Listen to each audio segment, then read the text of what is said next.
Hello, Money Queens and listeners. Welcome to Women Behind the Millions. Let's meet the women behind the millionaires, the women supporting, guiding, celebrating women with their wealth. You will hear from women millionaires, how they got there, what they wish they had known, what got them to be a millionaire, the emotional side, the spiritual side, the practical side of wealth. You'll also get to meet the women behind the scenes helping make it happen.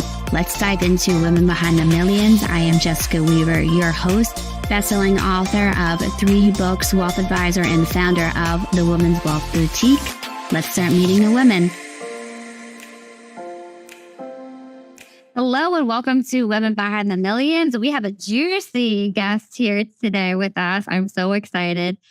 I am Jessica Weaver, your host, wealth advisor, best-selling author, and founder of the Women's Wealth Boutique. And we have one of our original advisors with us today, Donna Cates, who specializes in divorce. She is a certified divorce financial planner, a wealth advisor. She also has a mediation practice, which is amazing. We all could use some help with confrontation, I think, in this world. So thank you so much, Donna, for being here, joining the Women's Wealth Boutique as well. I'm so excited to be able to bring on this huge divorce piece to our firm, our industry. And you really are one of the leaders in this space. So thank you, Donna, for being here with us today.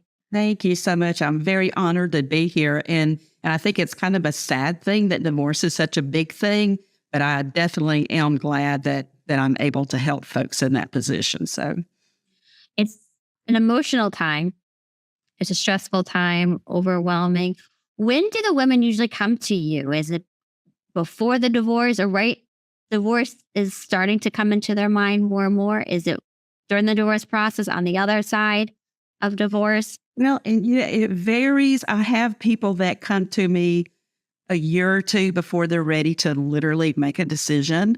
Wow. I've had some folks, and it just takes that much time to figure out if that's what they want.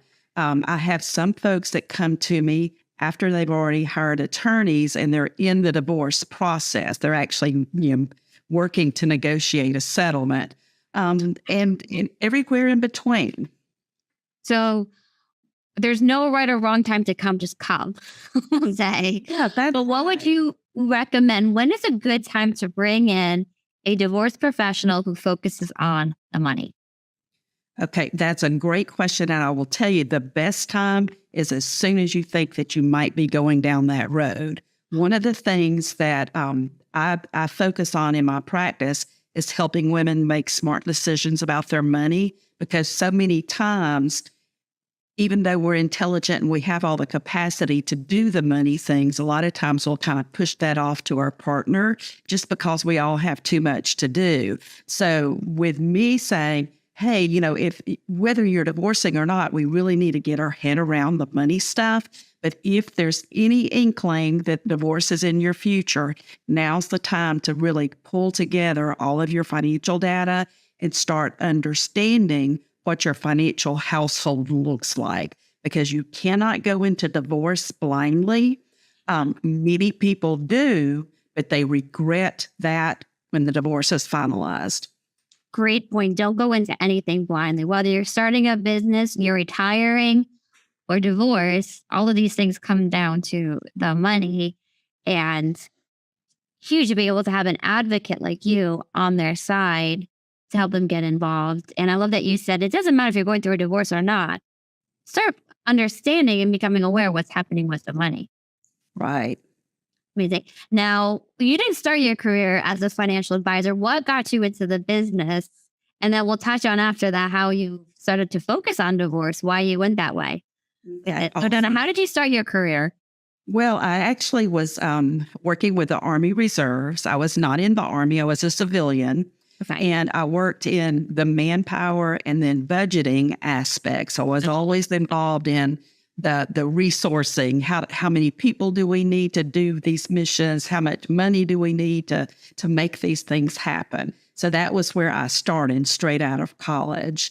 Okay. And then years later, I married and I moved. So during that time, I had a big transition. So I started actually in a sales position with some direct marketing stuff, and I never imagined that I would be doing that. So I always laugh when people say I can't sell anything. I go, that's so not true. We're selling something every single day. But I learned very quickly that I had good skills at learning what was important to people and helping them figure out the best way to get it.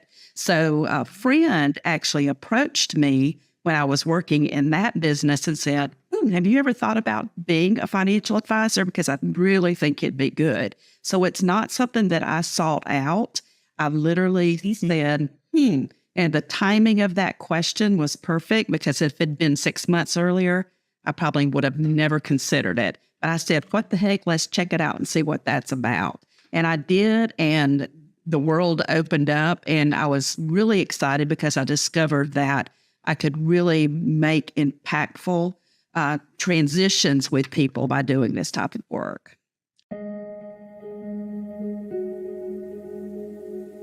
We invite all of you to get comfortable, to ground down wherever you're sitting, stretch out, loosen up your neck, your shoulders. Let your eyes get heavy and close. Get comfortable. And take a deep breath in and out. And another deep breath in and out. And as you breathe, I want you to feel all of your to-do list items just fall to the ground. Feel all of your responsibilities for the day, for the week, to just fall from you. All the stress,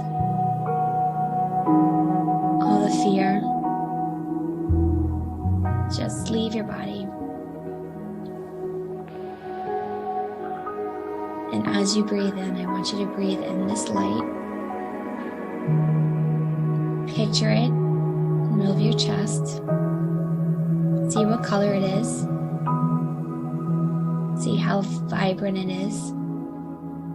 And as you breathe in, that light gets brighter. And as you breathe out, the light grows. And it begins to fill your entire chest. And your entire back, down through your legs, to your feet. Allow it to breathe and fill your arms, your hands,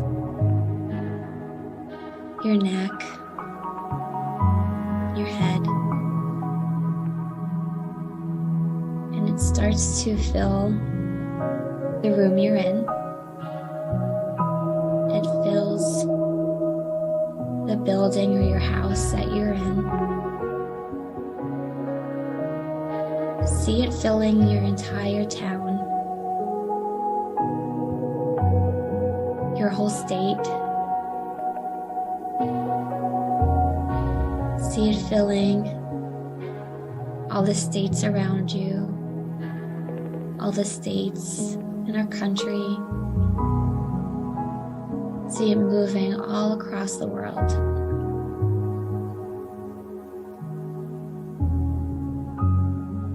And feeling with this light so supported and loved, secure, grounded, yet also very free. Feeling free and safe to take risks, to pull in your biggest, grandest vision. And let's call in this grand vision that you see for your business, or this asset, this baby you are building and coming to life. Picture it in 5 years, 10 years, what you're doing, the team you're leading, the stage you're speaking on, who your clients are, Who's coming to you for help? The $5 million clients, the $10 million clients, the thousands of women showing up for your book signing. Allow it to come in and receive it, knowing you are safe and you are supported. And if time was no object, if money was no object, what you would allow yourself to do, who you allow yourself to be. What are you wearing? What's the car you're driving? What does your office look like? Who's on your team? Who's at the front desk as you walk in the door, greeting you? In your office leading a team meeting, being interviewed on TV, being on the Today Show, on Bloomberg, sitting on the couch with Oprah.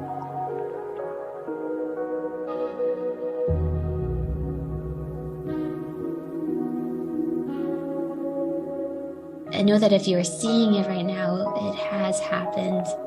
It is happening, it will happen. And let's tap into what you're feeling by seeing all this. Are you feeling joy, happiness, gratitude? Feel chills? You feeling relief?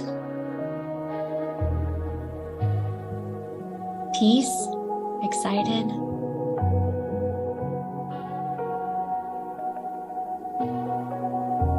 And let's ground down into these emotions, these feelings.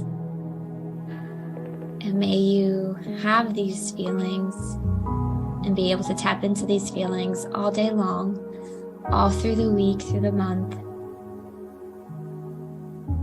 To remember why you are here on this earth, that you have big things to do, that you are well supported by God, by the universe, that you are safe to go for it. You're encouraged and supported to go for it. You are loved, that you are made for an amazing life. You are made for an incredible journey. You are made for an abundant life. And I can just feel, and you can feel right now, the waves of the money coming in, because you know who you are, you know who you serve, you know the light that you bring into this world. And there's waves of people coming to you, waves of money coming to you, just so freely and effortlessly, because you just show up in your light each and every day. And the right people are drawn to you at exactly the right moment. Let's sit and feel this abundance coming into your life.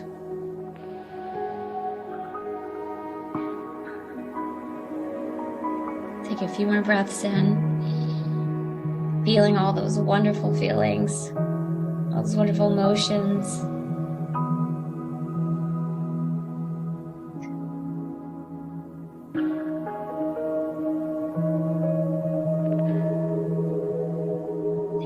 Breath in,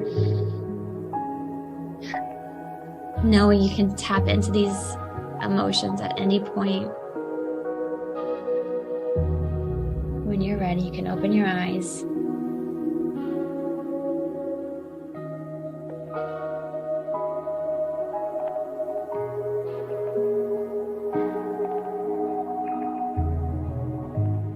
Amazing is combining both of your previous careers in sales and budgeting. Now it's one thing together. And I just want to highlight what you said about sales. Identifying what people really need. Now, whether that's working with you or maybe it's not, maybe it's working with somebody else, a different professional, or they need to go and take some other course of action. But if all of us could switch our mindset around sales into, I need to sell something to bring the income into, I'm solving a problem. Well, that's how women work. That's all we do all day long is, how are we going to solve the problem for my kids, my neighbor, my parents, for ourselves? That's an amazing switch. Then what brought you into the divorce world? And how long ago was this? When did you start focusing on divorce? Well, I actually started as a financial advisor in 2000 when the market was going to heck in a handbasket.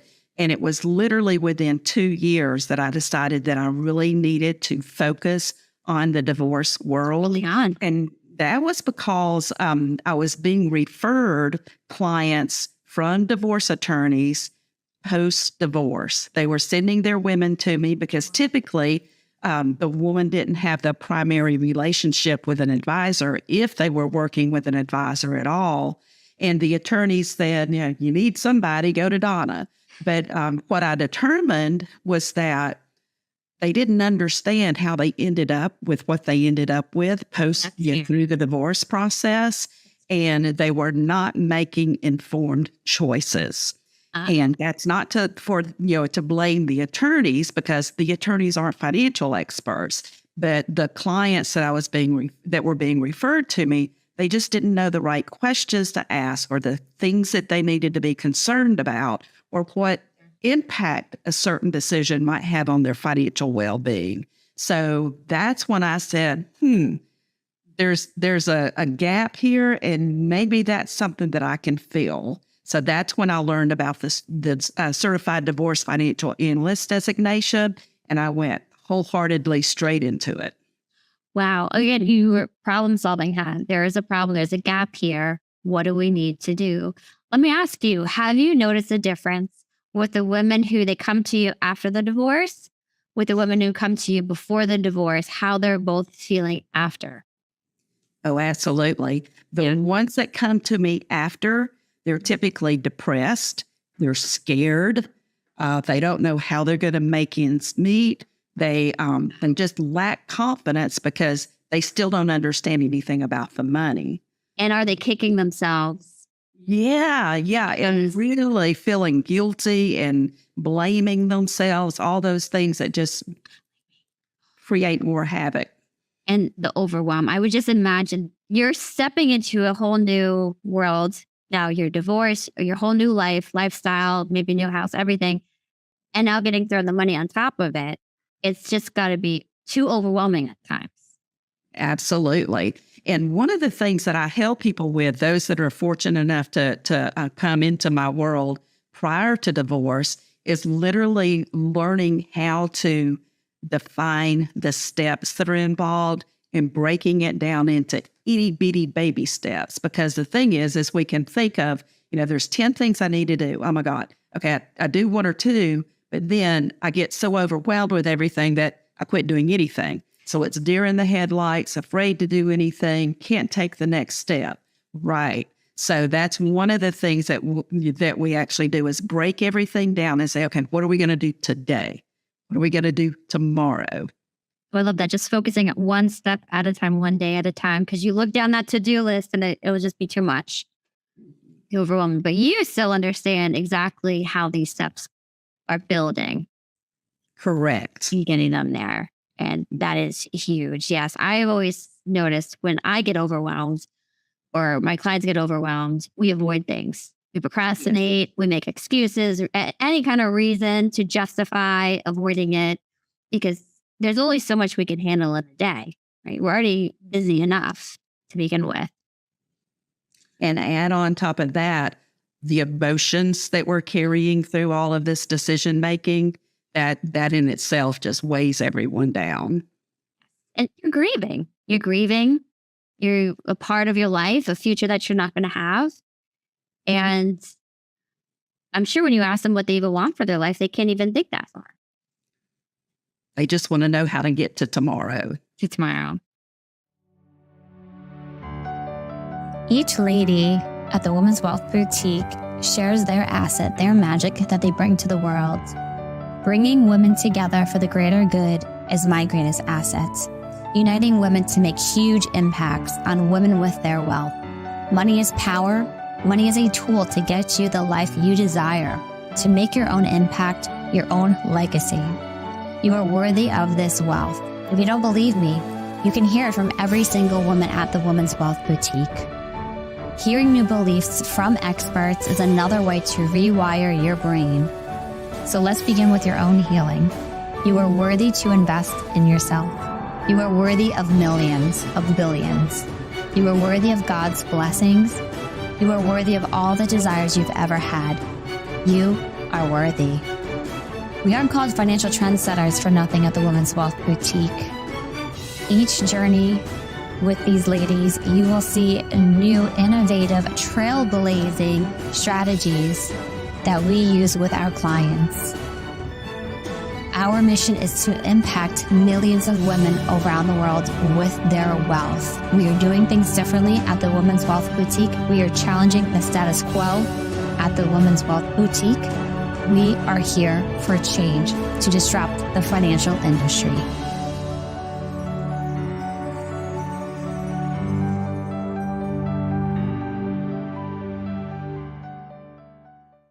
How do you get them over that hump to now? We have to build new goals. We have to build a new life for you. How do you get them over that hump from just being, I got to focus on today, survival mode, to thinking, what would it look like for my life? What do I want my life to be like now? Got it. Well, it is actually a process. So, if I'm fortunate enough to be working with someone before their divorce is finalized, we're literally going through and defining what their life looks like right now. And I think one thing that separates me from a lot of financial advisors, that I'm not just talking about where's all your money and what's that look like today, but what's important to you about your money. What do you want to be able to do with that money? And that actually helps people to make better decisions about what they're asking for through their divorce, because now they understand the values behind the different pieces that they're working with. So we do that through the process. And then post-divorce, we kind of transitioned into post-divorce financial planning. And I call it, rebuilding a strong financial foundation for you and your children so that you can do the things that are important to you and impact the world and your family to the best of your ability. So that, again, baby steps, because there's a lot of things that have to be done immediately following divorce, especially if you're receiving or giving up assets. So we have to walk through the process of doing that division, getting things retitled, getting debt settled. It could be getting your wills updated. Oh my gosh, you mean you don't have a will and you've got young kids? Okay, we got to put that on the checklist. So there's a whole process to go just in the first month. And then once we get everything settled, now we're in a position, all of that's done, we can take a deep breath and go, okay, what's important to me about my future? And that's where the focus is we've got to create that dream of what the future is going to look like for you, so we can put steps in place to make sure that that comes to fruition and isn't just a pipe dream. Wow. It's got to be an empowering moment for them when they do get to that place and that conversation. And maybe it's at the other end of it when I'm doing this, right? I'm in control. I'm driving the car now. And I love how you framed it. Why is money important to me? And so maybe why was money important to my spouse? Why was money important to my parents? But coming down to me, and this is a great exercise for all of us to do, all the listeners to do, is to think, what is it about money that I'm so drawn to? What is it about it? Is it because I want the nice cars, the nice house? And is it the security to take care of my family? What is it for you, Donna? Why is money important to you? Put you in the hot seat. I will tell you that it's kind of shifted.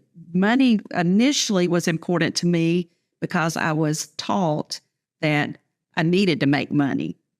We got to have money to live and to pay the bills. But as I've grown, through my practice and just as an adult, what I have come to determine is that money puts me in a position that, number one, I don't have to worry about what's going to happen tomorrow. But bigger than that, it puts me in a position to have choices, to be able to make choices. It also gives me the ability to be a much more generous giver to my community, to my family, to anything that's important to me. But it's a mind shift set. I mean, you got to shift that mindset in order to understand that money's just not to pay today's bills. You got to look beyond that. Yes. Whether this is good or bad, it's such a sad statement to think of. I'm just waking up to go to work, drag my butt to the office, hate my job to come home and pay the bills, and what's left over for me at the end of the day. But when you can create that money, the options, freedom, right? What is the opposite of freedom? It's feeling trapped because you have no other option, no choice. But for money to be able to do that, I love that. I'm very similar. I think money is important to me because opportunities, just like you options, and to be able to create those opportunities for other people as well, like with our firm, with this podcast, and getting these resources out there to more and more women. So I'm right there with you, Donna, on that. So what are the real reasons people are having these feelings or having these repeating patterns of money issues? And I wanted to dig deep into those areas. What are the triggers? What are the emotions? Let's actually have some healing instead of just doing a quick fix. So having those two different kind of conflicts in me, I decided, I begged my father, can I just focus on women? Can I reach women? Can I dig deep with them? Have events for women? That spurred my first book, Strong Women, Stronger Assets, my second book, Time to Refine, and then finally Confessions of a Money Queen. And so here I am, not your father's advisor, years later, opening up the Women's Wealth Boutique, the fastest growing female-owned firm in the nation. But we're also a multimedia firm because our goal is to get resources, financial education, literacy out to women. Even one of our biggest viewers for our blog is in underdeveloped countries, for women, getting them the financial resources that they don't have access to at all. So you can work with us as a one-on-one capacity as a full-time client, or you can be part of our community just with our events, our books, our online courses. There's so many different ways to get engaged with us. So one, we focus on women and we will not apologize for it, but also we are a multimedia firm, which is very different than the traditional financial advisory offices you see. Well, I just recently learned a new phrase, and it's rather than retiring, it's not when are you going to retire, but when would you like for work to be optional? Or optional lifestyle. I love that. Yes. We should all embrace that, right? That we could stop working today, or in your terms, maybe get out of a bad marriage or a bad relationship, right? Maybe to give ourselves that option to be able to walk away from something that isn't serving me anymore and to do something that is going to serve me and my purpose. Now, you recently brought on mediation I call yours the divorce shop. That's how I refer to you, because you help women pre-divorce, during, post-divorce. You have workshops all throughout the year. You have so many different layers to your business. And now mediation. What do you love about the mediation work? Mediation is awesome because most people don't know how to do divorce without controversy.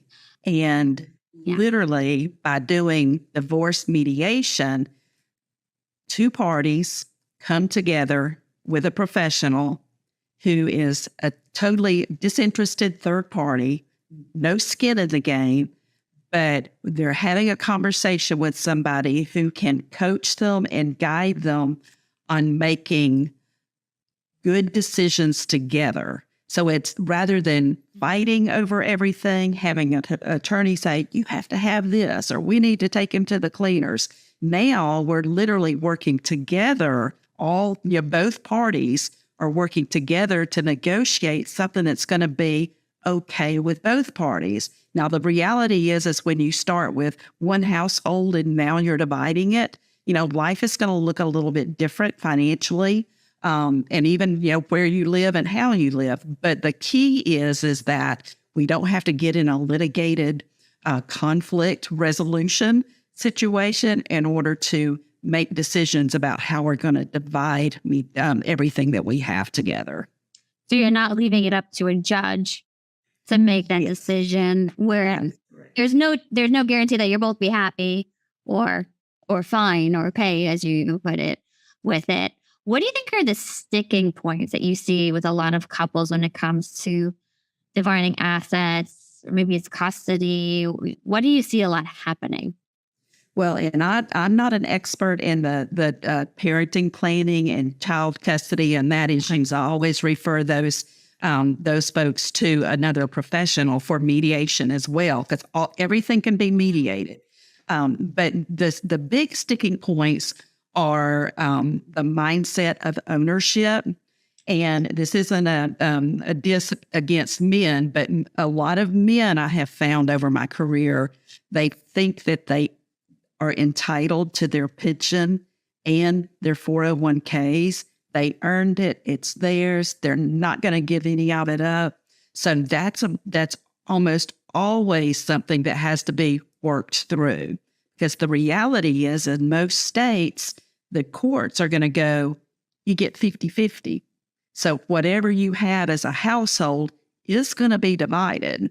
Now, the reality is when you're mediating and not relying on that judge that you mentioned to make the decision for you, now you're in a power position because you and your spouse can say, well, I'm really not excited about retirement. I don't need all that retirement money right now. I'd much rather keep the house and not have to move the kids out of the school system. Now, that may not be the wisest financial decision, but we can do the number crunching to figure out, what if the wife kept the house and the equity in the home and gave up any entitlement to the retirement accounts? What would that look like? Would she be okay? Would she have time to rebuild, that missed opportunity? Yes. So, but the retirement, I think, is one of the big ones. It's kind of like, I earned this, I'm keeping it. I could see that. And I've heard that. I would imagine, and I know this, not so much dividing of assets, but the same thing with alimony. Yes. The same type of people complaining about the retirement assets and the alimony as well, and feeling this huge burden of having to pay that and the mindset around it.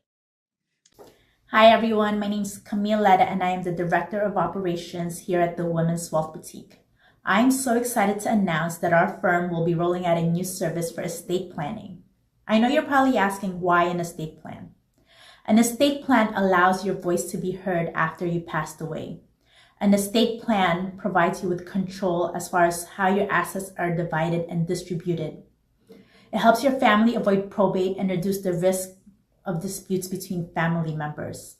An estate plan secures your children's future, as well as address any special circumstances that a court or judge knows nothing about. So go to our website at www.womenswealthboutique.com, select your favorite advisor, and schedule estate planning today. Well, I will share this with you. I'm working on a case right now where the soon-to-be ex-spouse, and I'm mediating the case, so they're both clients. He has definitely said, I don't even want to hear the word alimony. Oh boy. I mean, he has absolutely no intention of paying it. But based on the courts and the rules, the laws that are established, this wife, because it's a long-term marriage and she has been a stay-at-home mom for the majority of their marriage, she would be entitled to alimony. Well, one of the things that I discovered is that, we could pay that. We just don't necessarily have to call it alimony, because there's another option called a property settlement. Same kind of thing. You're paying the money over a certain period of time, but it's not the traditional alimony payment. So we were able to work around, and you and I are going, well, that's just another word. It's still the same thing, but he's going to be paying it and he's going to have to be okay with it. And it's a different pill to swallow. I mean, different terms resonate differently for people. So that stigma of alimony, I guess, got him over the hump. Mm-hmm. What would you say are some common divorce mistakes that you see happening? I'm going to tell you from a woman's perspective, Yes. And this is traditionally women with school-aged children. Okay. They always automatically say, I'm keeping the house. I'm not moving my young kids out of their school system or their house.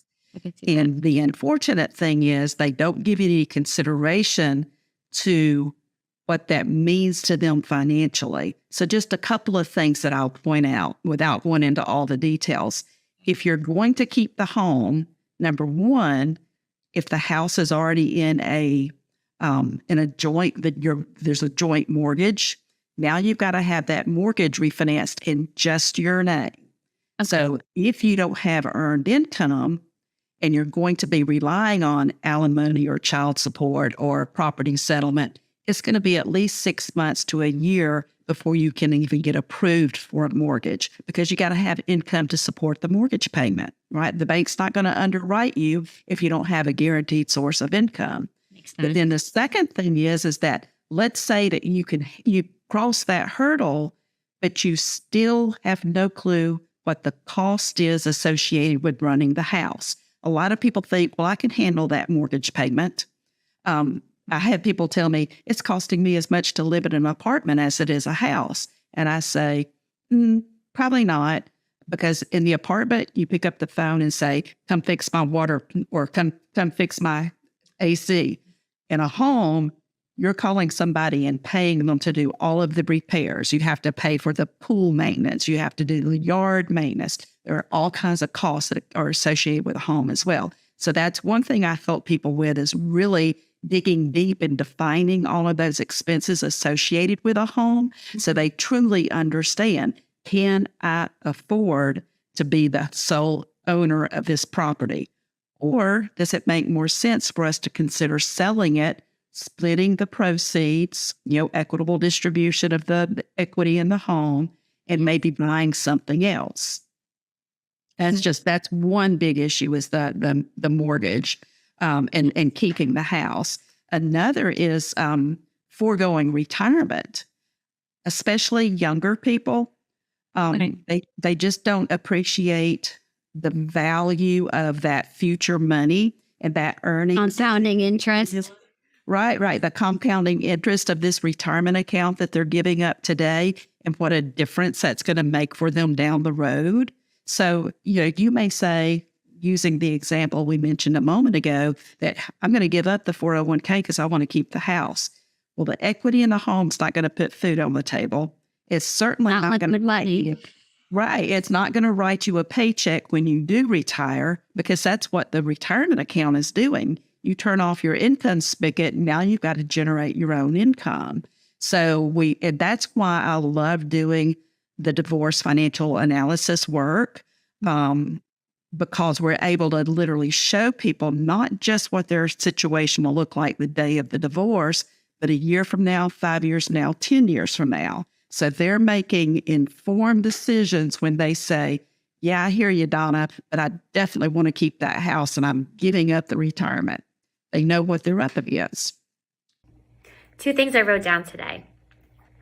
1, you haven't met everybody who will love you, which is very exciting. 2, go where you are fully appreciated, valued, and respected. And let's say celebrated too. I just got off of a podcast for Retirement Inside Out, and we didn't even talk about retirement. We didn't even talk about it. I wrote a whole book on it. We didn't even touch it. We talked about branding, and you know me, I love branding queen. And it's crazy because we also just did our Escape the Broker Dealer training this week on branding. And for women, when you're moving from an employee role to being the employer, to running your own show, it can be overwhelming with the branding. And my best piece of advice is just to consistently surround yourself with things that feel good to you. And you'll start to notice this theme with them. Usually you should have 3 to 4 core pillars, value pillars that you talk on consistently. But what we talked about today on the podcast, I'm going to give you a few tips. 1, you already have a book written. It's already in your head. It's on social media. It's in your blog posts. Start to consolidate that information and organize it into those value pillars, content pillars, or buckets. Okay? 2, be authentic and be vulnerable. to me, being vulnerable, and I'm very vulnerable in my books, online, on my blog, Not Your Father's Advisor, it helps break down the wall between me and my client, my prospect, so that they know I'm a real human, I have flaws, I make mistakes, and then they don't feel judged. Then they don't feel condemned or too intimidated to really show everything. Because if I'm really going to help you with your money or your business, or if you're an advisor, I need to know the whole story. I need to know the baggage, the dirty laundry. You got to let me in. But I can't do that if you think I'm intimidating or I'm going to judge you. So be authentic, be vulnerable. And the third one, it's all about consistency. The consistency of the look of the brand, so that you're not sending polar opposite messages constantly that make people question you. Consistently showing up. And to me, that's about unapologetically going for it. I've always felt very guilty, like Catholic school, you know what happens there. I've always felt very guilty when I wanted something so badly. Even writing the books that you see over here on the bookshelf.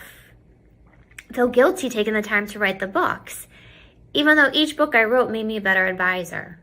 So my clients benefited. Their families benefited from it. My family benefited from it. And now all of our advisors are benefiting from it. You forget how much that ripple effect, even if it feels selfish in the moment, you really are benefiting all these other people around you. So let's remove the guilt. Let's unapologetically go for it. And that's what it's all about, the Women's Wealth Boutique. That's how we help our clients, our advisors, our women business owners, unapologetically go for it.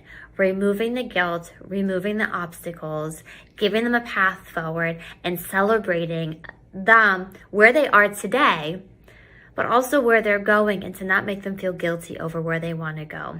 It's okay if you've outgrown your current role, whether you're an employee at your current firm, at a relationship. It's okay if you've outgrown it. I want you to know that.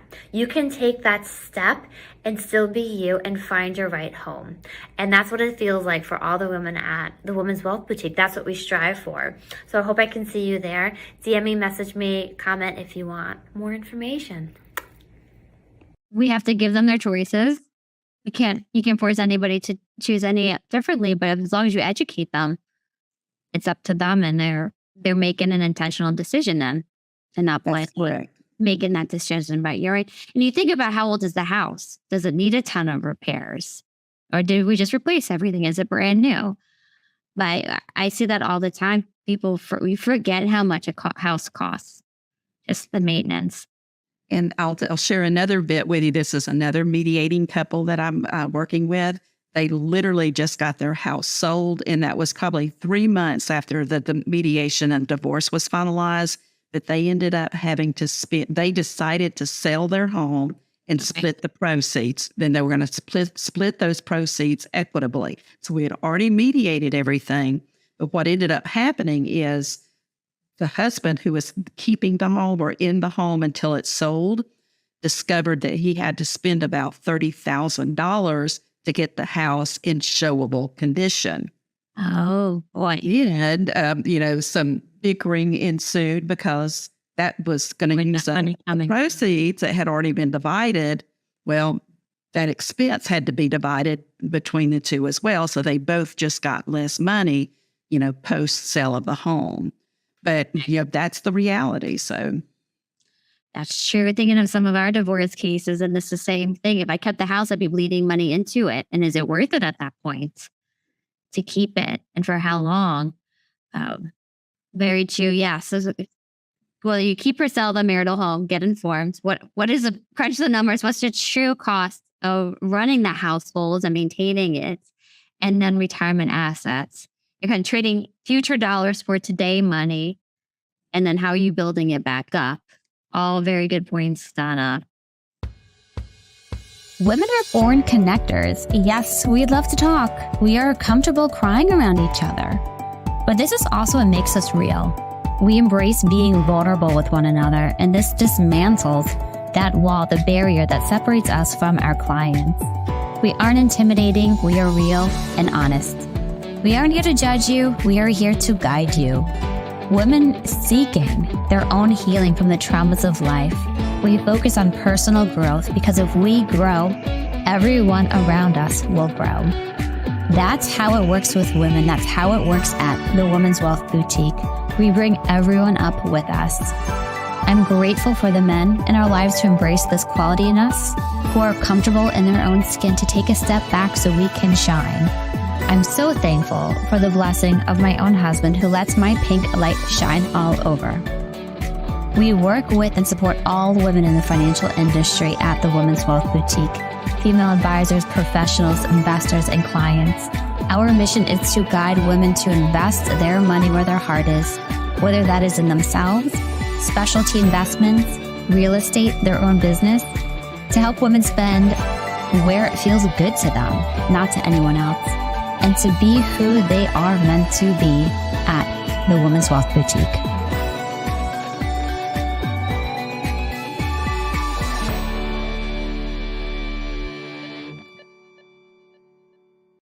Awesome. Where can people find you, Donna, and learn more about your mediation practice, divorce financial planning as well? Where can they go? Well, they can come to the Women's Wealth Boutique and find me there. That's an easy way. And then for the money mediation, the mediation portion, you can see that at navigating-divorce.com.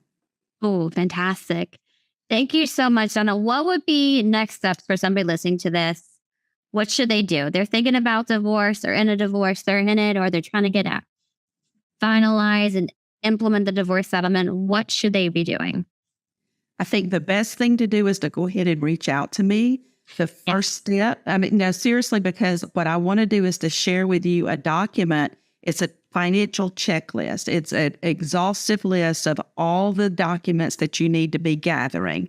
So if you go to your first attorney meeting with those documents, your attorneys will go, oh my gosh, I've never seen anybody so prepared. But it will put you in such a much better frame of mind because you have, at least you have access to the information. So I'm happy to share that with you. Just, book a call with me. We can take, 20, 30 minutes for a discovery call where I can learn more about your circumstance, whether or not you're just thinking about divorce, already in the middle of it. And then that will help us determine what the next best steps would be for you and your situation. Fantastic. And you also have events and workshops all throughout the year. Let's talk about those real quick too. Okay, awesome. I am participating in the second Saturday, What Women Need to Know About Divorce. And just like the name says, every second Saturday of every month, we are doing virtual workshops. They start at 9 a.m. Central Time and are over at 11:45. And in that time period, you hear from a counselor that talks about emotional issues and divorce, how to take care of yourself, how to take care of your children, even your adult children, because they're impacted just like the young children. Then we have a divorce attorney that talks about what the divorce process looks like. Most of us only know what we know about court from what we see on television, and that's so not the case. And then I talk about the financial data gathering and avoiding common financial pitfalls. So it's a very resourceful workshop. You'll get a lot of information from it. Oh, that's fantastic. It's not too long, but I love that you can meet with different professionals too, Yes. all in one setting. I don't have to go and research all these different professionals, vet them myself. I can just show up, hear them talk, know it's a good fit, know you've done the due diligence to bring them to me. That's a huge resource. It really is. And Jessica, I'll say this to you too, the not having to go research people. This is huge, is that if you connect with us, we are very well connected with just about every professional that you would need from the beginning of the divorce to post-divorce. Mortgage brokers, health insurance providers, auto and home insurance people. We've got those relationships so we can literally turnkey and say, what is your need? Here's who I recommend you reach out to. Fantastic. That's a great point. Having that connection and knowing Donna's in the hard work networking. She lives and breathes this. She's all about divorce. She's been doing it for years, decades. It's amazing. And it's so grateful to have you on the team, somebody who's a pro at this, just one of the financial divorce experts in our industry. So thank you so much for being on with us, Donna, for Women Behind the Millions. That's what we have to do. We have to protect our millions, grow it. It doesn't matter if we're going through a divorce, we still can come out financially secure and knowledgeable about our money. So fantastic. Thank you, Donna. Thank you. Appreciate it.